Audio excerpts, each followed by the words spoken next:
مفتی آج کل مارکیٹ میں ہول سیل کے حساب سے مل جائیں گے آپ کو. کوئی کرائٹیریا تو ہے نہیں, کوئی پیمانہ تو ہے نہیں کہ یہ مفتی ہے بھی کہ نہیں ہے. ہر بڑے سے بڑا مکھنچو اس کے نام کے ساتھ مفتی لگا ہوا ہے, اور مفتی اعظم لگا دو تو وہ بھی کوئی گورنمنٹ کی طرف سے پابندی. پاکستان میں 15-20 مفتی اعظم ہیں. جو آفیشلی ضیاء-ال-حق کے دور میں جن کو مفتی اعظم بنایا گیا تھا وہ مفتی رفیع عثمانی صاحب تھے. وہ تو پورا علماء کا پینل بیٹھا تھا اور ضیاء-ال-حق نے کہا تھا بھئی ایک پاکستان میں ایک بڑے مفتی ہونے چاہیے. وہ تو باقاعدہ پراپر طریقے سے ان کو مفتی اعظم کا لقب دیا گیا, اور وہ اتنے نیک ہیں وہ اپنے نام کے ساتھ مفتی اعظم لگاتے ہی نہیں ہیں. ٹھیک ہے نا, ان کو پسند ہی نہیں ہے کہ لگایا جائے, لیکن ان کو آفیشلی باقاعدہ علماء کے مشورے سے. اور ان علماء میں ہمارے شیخ مفتی رشید احمد صاحب بھی تھے جو حضرت مفتی رفیع عثمانی صاحب کے استاذ تھے, اور ان سے علم میں بھی زیادہ تھے. تو تجویز یہ ہوئی تھی کہ ان کو بنا دیا جائے مفتی اعظم, لیکن حضرت نے فرمایا نہیں. مفتی رشید احمد صاحب فرمایا نہیں, ان کو جو میرے شاگرد ہیں ان کو. وجہ اس کی یہ تھی کہ حضرت کا کیونکہ گوشہ نشینی کی زندگی تھی, حضرت نے فرمایا مفتی اعظم پاکستان کا بننے کے بعد پھر جو یہ اسی آدمی پہ زیادہ سوٹ کرتا ہے یہ لفظ جو عوام میں جن کا انفلوئنس زیادہ ہو, جن کا اثر رسوخ زیادہ ہو, کیونکہ پھر ان کی ذمہ داریاں پھر یہ. تو حضرت نے فرمایا کہ نہیں میرے نام کے ساتھ نہ لگاؤ, یعنی مجھے نہ بناؤ مفتی اعظم. تو اہل حق کی یہ علامت ہوتی ہے کہ وہ چاہتے ہیں کہ ہمارے نام کے ساتھ فلاں فلاں کو یہ, حالانکہ وہ فلاں آپ کے شاگرد ہیں, کہہ رہے ہیں ان کے ساتھ ہو. مفتی تقی عثمانی صاحب کو لوگ شیخ الاسلام کہتے ہیں, علماء نے لقب دیا, لیکن وہ خود اپنے نام کے ساتھ یہ لفظ پسند نہیں کرتے, لیکن علماء نے ان کو یہ لقب دیا ہے. تو جو صحیح ہوتا ہے نا وہ تو چاہ رہا ہوتا ہے کہ بھائی کہ مجھے کیوں یہ عہدہ دے دیا. لیکن آپ کو آج مارکیٹ میں پاکستان مفتی اعظم کا مطلب سب سے بڑا مفتی, تو کوئی غیر مسلم آئے گا حیران ہوگا یہاں ہر ایک ہی سب سے بڑا مفتی ہے.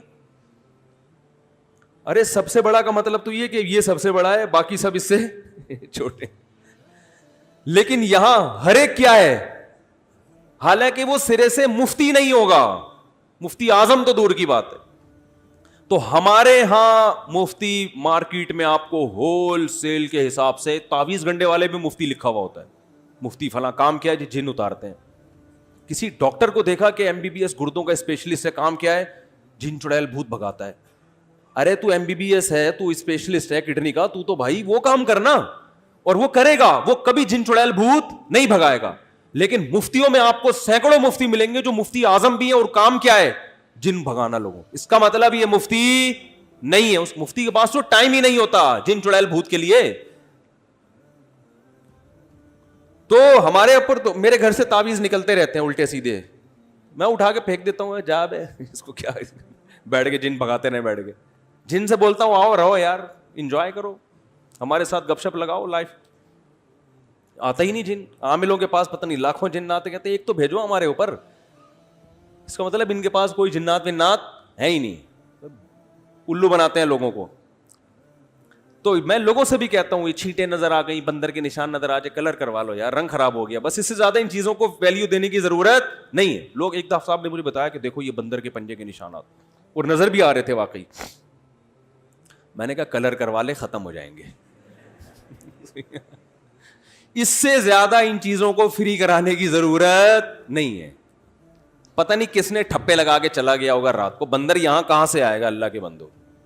عامل آیا ہوگا, وہ چپکے سے دیکھا ہوگا اس نے آپ کی روٹین کہ کس وقت یہ سو رہے ہوتے ہیں, بندہ بھیجا ہوگا اور 2-3 ٹھپے لگا کے. یہ بڑے ہوشیار ہوتے ہیں, آپ کو پتہ نہیں ہے, کچھ بھی کر سکتے ہیں یہ.